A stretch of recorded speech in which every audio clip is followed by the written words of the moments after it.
साल 1998 में पश्चिम बंगाल के धनेशपुर गांव में लगातार कई दिनों से खराब मौसम बना हुआ था। शाम होते ही पूरा गांव अंधेरे में डूब जाता था। उसी गांव में शंभू, गोपाल और निताई नाम के 3 पुराने दोस्त रहते थे।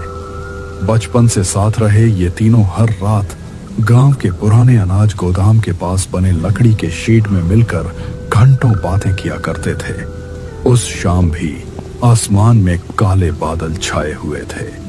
तेज हवा के साथ बारिश लगातार बढ़ती जा रही थी। गांव की पगडंडियां कीचड़ से भर चुकी थीं। इसी मौसम में शंभू अपने हाथ में पुरानी लालटेन लिए घर से निकला। इतनी भयानक बारिश पहले कभी नहीं देखी मैंने, लेकिन दोस्तों से मिले बिना आज भी मन बिल्कुल नहीं मानेगा। शंभू धीरे धीरे रास्ते पर आगे बढ़ने लगा। हवा इतनी तेज थी कि उसकी लालटेन की लौ बार बार बुझने की कोशिश कर रही थी। कुछ दूर चलने के बाद उसे रास्ते में गोपाल दिखाई दिया। गोपाल सिर पर मोटा गमछा रखे बारिश से बचने की कोशिश कर रहा था। मुझे पूरा यकीन था कि आज तू घर से नहीं निकलेगा, लेकिन तेरी जिद अभी भी बिल्कुल पहले जैसी ही है। अगर मैं नहीं आता तो कल सुबह तक तुम दोनों मेरा मजाक उड़ाते रहते और मुझे चैन से काम भी नहीं करने देते। सही कहा तूने, क्योंकि हमारी रात की बैठकी के बिना यह गांव भी अजीब और सूना सूना लगता है। दोनों दोस्त बातें में करते हुए लकड़ी के शेड की तरफ बढ़ने लगे। रास्ते में बिजली लगातार चमक रही थी। हर चमक के साथ आसपास के पेड़ कुछ पल के लिए साफ दिखाई देते और फिर दोबारा अंधेरे में खो जाते। अचानक आसमान में इतनी जोरदार बिजली चमकी कि दोनों कुछ पल के लिए रुक गए। उसके तुरंत बाद कान फाड़ देने वाली गर्जना सुनाई दी। यह बिजली बहुत पास कहीं गिरी है। मेरी तो धड़कन अचानक तेज हो गई है। मुझे भी कुछ अजीब सा लग रहा है। शायद हमें जल्दी शेड तक पहुंच जाना चाहिए। दोनों ने अपनी चाल तेज कर दी। कुछ ही मिनट बाद वे उस लकड़ी के शेड के पास पहुंच गए जहां वे हर रात मिला करते थे। लेकिन वहां पहुंचकर दोनों अचानक रुक गए। शेड के अंदर पहले से कोई बैठा हुआ था। बारिश और अंधेरे की वजह से उसका चेहरा साफ दिखाई नहीं दे रहा था। शंभू, क्या वह निताई है या फिर कोई दूसरा आदमी बैठा हुआ है? शंभू ने ध्यान से देखने की कोशिश की, लेकिन तभी एक और बिजली चमकी और उस एक पल की रोशनी में दोनों ने जो देखा उसे देखकर उनके कदम वहीं जम गए। बिजली की चमक केवल एक पल के लिए थी, लेकिन उस एक पल ने शंभू और गोपाल दोनों के मन में बेचैनी भर दी। उन्हें लगा कि शेड के अंदर बैठा आदमी निताई ही है, लेकिन उसके बैठने का ढंग कुछ अजीब था। वह बिल्कुल स्थिर बैठा हुआ था, जैसे कई देर से एक ही जगह पर बिना हिले डुले बैठा हो। बारिश लगातार तेज होती जा रही थी। हवा के झोंके लकड़ी के शेड को हिला रहे थे। शंभू और गोपाल धीरे धीरे अंदर पहुंचे। निताई, तू कब आया यहाँ और अंधेरे में अकेला बैठा क्या कर रहा है? अंदर बैठे आदमी ने धीरे धीरे अपना सिर उठाया। वह सचमुच निताई ही था। उसके सामने एक पुरानी लालटेन जल रही थी, जिसकी पीली रोशनी उसके चेहरे पर पड़ रही थी। मैं काफी देर पहले यहाँ पहुँच गया था और तुम दोनों का इंतजार कर रहा था। आज का मौसम देखकर तो मुझे लगा था कि कोई भी यहाँ आने की हिम्मत नहीं करेगा। कुछ इंतजार ऐसे होते हैं जिन्हें पूरा करना बहुत जरूरी होता है, चाहे मौसम कितना भी खराब क्यों ना हो। निताई की बात सुनकर दोनों दोस्तों ने एक दूसरे की तरफ देखा। उसकी आवाज पहले जैसी थी, लेकिन उसमें एक अजीब सी गंभीरता थी जो उन्होंने पहले कभी महसूस नहीं की थी। तीनों कुछ देर तक चुप बैठे रहे। बाहर बारिश की बूंदें टीन की छत पर लगातार टकरा रही थीं। आज तू बहुत चुप लग रहा है। कहीं कोई परेशानी तो नहीं हुई है? परेशानी कह लो या किस्मत का खेल, कभी कभी दोनों में फर्क समझना मुश्किल हो जाता है। तू पहेलियों में क्यों बात कर रहा है? साफ साफ बता, आखिर बात क्या है? निताई कुछ क्षण तक चुप रहा। फिर उसने लालटेन की लौ को ध्यान से देखते हुए गहरी सांस ली। अगर किसी इंसान को पता चल जाए कि उसके पास समय बहुत कम बचा है, तब वह सबसे पहले क्या करेगा? यह सवाल सुनकर शंभू और गोपाल दोनों असहज हो गए। ऐसी बातें इस समय मत कर। पहले ही मौसम बहुत डरावना बना हुआ है। डरावना मौसम हमेशा किसी वजह से आता है। कभी कभी वह अपने साथ कोई संदेश भी लेकर आता है। अचानक बाहर एक और तेज बिजली चमकी। उसी समय शेड के पीछे खड़े पुराने बरगद के पेड़ से कोई भारी चीज टूटकर जमीन पर गिरी। ये आवाज बहुत पास से आई है। शायद बरगद की कोई मोटी डाल टूट गई होगी। निताई ने धीरे से सिर हिलाया। हाँ, आज रात बहुत कुछ टूट चुका है, केवल पेड़ों की शाखाएं ही नहीं। अब शंभू के मन में बेचैनी बढ़ने लगी। उसे लग रहा था कि निताई कुछ छिपा रहा है। तू हमें डरा क्यों रहा है? आखिर ऐसी कौन सी बात है जो सीधे नहीं बता सकता? निताई ने धीरे धीरे अपने पास रखा एक पुराना कपड़े का थैला उठाया। इस थैले के अंदर एक ऐसी चीज है जिसे देखने के बाद तुम दोनों सब समझ जाओगे। गोपाल ने कांपते हाथों से थैले की तरफ देखा। अगर ये कोई मजाक है तो अभी बंद कर दे। मेरा दिल सच में घबराने लगा है। काश यह मजाक होता, तब शायद आज की रात इतनी भारी नहीं लगती। यह कहकर निताई ने थैले को धीरे धीरे उनकी तरफ सरका दिया। शंभू ने हिम्मत करके थैले का मुंह खोला, लेकिन जैसे ही उसने अंदर देखा, उसका चेहरा फक पड़ गया। यह यहाँ कैसे हो सकता है? यह बात बिल्कुल असंभव है। थैले के अंदर एक पुरानी कलाई घड़ी रखी हुई थी। देखने में वह साधारण घड़ी लग रही थी, लेकिन शंभू और गोपाल उसे पहचानते थे। वह घड़ी निताई की सबसे प्रिय चीज थी। वह उसे कभी अपने हाथ से अलग नहीं करता था। ये घड़ी तो हमेशा तेरे हाथ में रहती थी, फिर ये थैले के अंदर कैसे पहुंच गई? मुझे याद है तूने कहा था कि यह घड़ी तेरे पिता की आखिरी निशानी है। निताई कुछ क्षण तक चुप रहा। उसकी आंखें लालटेन की लौ पर टिकी हुई थीं। कुछ चीजें इंसान खुद नहीं छोड़ता, हालात उनसे जबरदस्ती दूर कर देते हैं। शंभू के माथे पर पसीना आ गया, जबकि मौसम बेहद ठंडा था। उसे महसूस हो रहा था कि बात सामान्य नहीं है। निताई, अब और पहेलियां मत बुझा। आखिर सच क्या है? अचानक शेड के बाहर हवा और तेज हो गई। लकड़ी की दीवारें चरमराने लगी। लालटेन की लौ कई बार बुझते बुझते बची। तुम दोनों यहाँ आते समय पुराने बरगद के पास से होकर आए थे ना? हाँ, हम उसी रास्ते से आए थे क्योंकि गांव का दूसरा रास्ता पानी में डूबा हुआ था।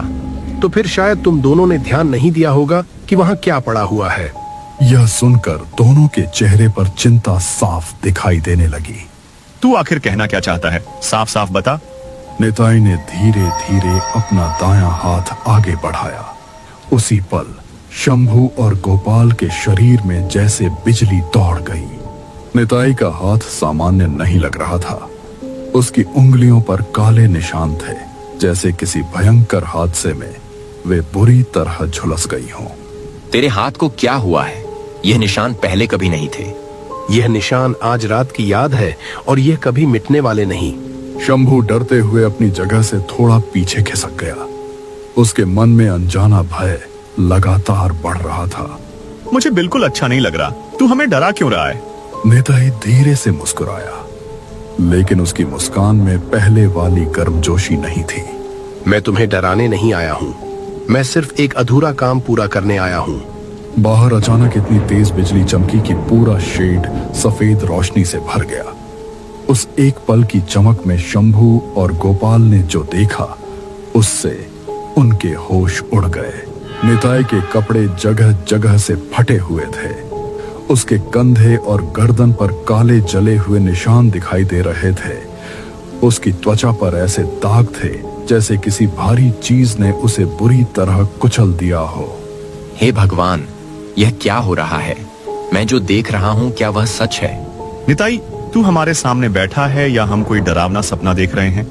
कुछ क्षण तक केवल बारिश की आवाज सुनाई देती रही। फिर निताई ने बहुत धीमी लेकिन साफ आवाज में कहा, जब मैं यहाँ आने के लिए निकला था, तब रास्ते में पुराने बरगद की सबसे भारी शाखा टूटकर मेरे ऊपर गिर गई थी। यह सुनते ही शंभू और गोपाल के चेहरे का रंग उड़ गया। उस समय तूफान इतना तेज था कि मेरी मदद के लिए कोई वहां पहुंच ही नहीं सका। शेड के अंदर अचानक सन्नाटा छा गया। दोनों दोस्त समझने लगे थे कि निताई आखिर क्या कहना चाहता है, लेकिन वे अभी भी उस सच्चाई को स्वीकार नहीं कर पा रहे थे। नहीं, यह सच नहीं हो सकता। तू अभी हमारे सामने बैठा हुआ है। कई बार जो आंखों को दिखाई देता है वह पूरी सच्चाई नहीं होता। यह कहते हुए निताई धीरे धीरे खड़ा हो गया और उसी क्षण लालटेन की लौ अचानक नीली हो गई। निताई, अगर जो तू कह रहा है वह सच है तो फिर हमारे सामने कौन खड़ा है? निताई ने कुछ पल तक दोनों दोस्तों को देखा। उसकी आंखों में डर नहीं था, बल्कि एक अजीब सी उदासी थी। मैं वही हूँ जिसे तुम दोनों बचपन से जानते हो, लेकिन अब मैं पहले जैसा नहीं रहा। मेरा दिल ये बात मानने को तैयार नहीं है, लेकिन सब कुछ बहुत अजीब लग रहा है। निताई ने धीरे से अपनी जेब में हाथ डाला और एक मुड़ा हुआ कागज बाहर निकाला। यह कागज तुम्हें उस जगह मिलेगा जहाँ मेरा शरीर पड़ा हुआ है। गोपाल की आंखें भर आईं। वह बार बार निताई को देख रहा था, जैसे अभी भी उम्मीद हो कि यह सब किसी गलत फहमी का हिस्सा हो। हमने हमेशा साथ रहने का वादा किया था, लेकिन यह अंत कभी नहीं सोचा था। दोस्ती का असली मतलब आखिरी समय में निभाया गया वादा ही होता है। कुछ क्षण तक कोई कुछ नहीं बोला, केवल बारिश और हवा की आवाज सुनाई दे रही थी। फिर निताई ने धीरे से अपना हाथ उठाकर शेड के पीछे की दिशा में इशारा किया। बरगद के पीछे जो सूखी पगडंडी जाती है, उसी रास्ते पर मुझे ढूंढना। हम अभी जाएंगे, चाहे बाहर कितना भी खतरनाक तूफान क्यों ना चल रहा हो। जल्दी जाना, क्योंकि सुबह होने से पहले बहुत कुछ बदल सकता है। यह कहते ही निताई की आवाज धीरे धीरे कमजोर होने लगी। उसका शरीर धुंधला दिखाई देने लगा, जैसे कोई तस्वीर धीरे धीरे मिट रही हो। निताई, रुक जा, हमें अभी बहुत सारी बातें करनी हैं। कुछ बातें अगले जन्म के लिए छोड़ देनी चाहिए दोस्त। अचानक एक भयंकर बिजली आसमान में चमकी। पूरा शेड सफेद रोशनी में डूब गया और जब रोशनी गायब हुई, निताई वहां नहीं था। उसकी जगह केवल पुरानी घड़ी और वह मुड़ा हुआ कागज रखा था। गोपाल, अब मुझे कोई शक नहीं रहा कि हमने जो देखा वह सच था। मुझे डर लग रहा है, लेकिन हम अपने दोस्त को इस हालत में नहीं छोड़ सकते। दोनों ने घड़ी और कागज उठाया, फिर लालटेन हाथ में लेकर शेड से बाहर निकल आए। तूफान पहले से भी ज्यादा भयानक हो चुका था। रास्ता कीचड़ से भरा हुआ था और हर कुछ मिनट में बिजली चमक रही थी। दोनों दोस्त बरगद के पीछे जाने वाली सूखी पगडंडी की तरफ बढ़ने लगे, लेकिन उन्हें यह नहीं पता था कि वहां पहुंचकर जो दृश्य उनका इंतजार कर रहा है वह उनकी पूरी जिंदगी बदल देगा। शंभू और गोपाल भारी कदमों से बरगद के पीछे जाने वाली पगडंडी पर आगे बढ़ते रहे। बारिश अब भी बिना रुके बरस रही थी। लालटेन की कमजोर रोशनी मुश्किल से कुछ कदम आगे तक ही दिखाई दे रही थी। रास्ता फिसलन भरा था। कई बार दोनों का संतुलन बिगड़ा, लेकिन वे रुके नहीं। उनके मन में केवल एक ही बात घूम रही थी, क्या सचमुच उनका दोस्त अब इस दुनिया में नहीं रहा? मैं अभी भी चाहता हूँ कि यह सब किसी तरह का भ्रम निकले और निताई जीवित मिल जाए। मेरा मन भी यही चाहता है, लेकिन जो हमने अभी देखा उसे झुठलाना आसान नहीं है। कुछ दूर आगे बढ़ने के बाद उन्हें जमीन पर घिसटने जैसे निशान दिखाई दिए। बारिश के बावजूद वे निशान पूरी तरह मिटे नहीं थे। दोनों उन निशानों का पीछा करते हुए आगे बढ़े। अचानक शंभू की लालटेन की रोशनी एक जगह ठहर गई। गोपाल, उधर देख, मुझे लगता है हमें वही जगह मिल गई है। कुछ कदम दूर एक विशाल टूटी हुई शाखा जमीन पर पड़ी थी। वह इतनी भारी थी कि किसी इंसान के लिए उसे अकेले हटाना लगभग असंभव था। तभी दोनों की नजर शाखा के पास पड़े एक पैर पर गई। नहीं, यह नहीं हो सकता। कृपया यह सच मत होना। उसका शरीर टूटी शाखा के नीचे दबा हुआ था। चेहरे पर मिट्टी और बारिश का पानी जमा था। उसके हाथ में वही कपड़ा फंसा हुआ था जो वह हमेशा अपने साथ रखता था। हम बहुत देर से पहुंचे। अगर कोई पहले यहाँ आ जाता तो शायद वह बच जाता। अपने आप को दोष मत दे। इस तूफान में कोई भी समय पर यहाँ नहीं पहुंच सकता था। दोनों कुछ देर तक चुप खड़े रहे। बारिश लगातार उनके ऊपर गिरती रही। फिर शंभू को वह मुड़ा हुआ कागज याद आया जो निताई ने उन्हें दिया था। उसने कांपते हाथों से कागज खोला। अंदर निताई की लिखावट में कुछ पंक्तियां लिखी थीं। अगर यह चिट्ठी तुम्हारे हाथ में पहुंचे तो समझ लेना कि मैं वापस नहीं आ सका। गोपाल की आंखें नम हो गईं। शंभू आगे पढ़ने लगा। मुझे दुख केवल इस बात का रहेगा कि मैं अपने दोनों दोस्तों से आखिरी बार मिल नहीं पाया। बारिश की बूंदें कागज पर गिर रही थीं, लेकिन शंभू पढ़ता रहा। अगर कभी मेरी याद आए तो उदास मत होना। हमारी दोस्ती किसी एक जिंदगी से कहीं ज्यादा बड़ी है।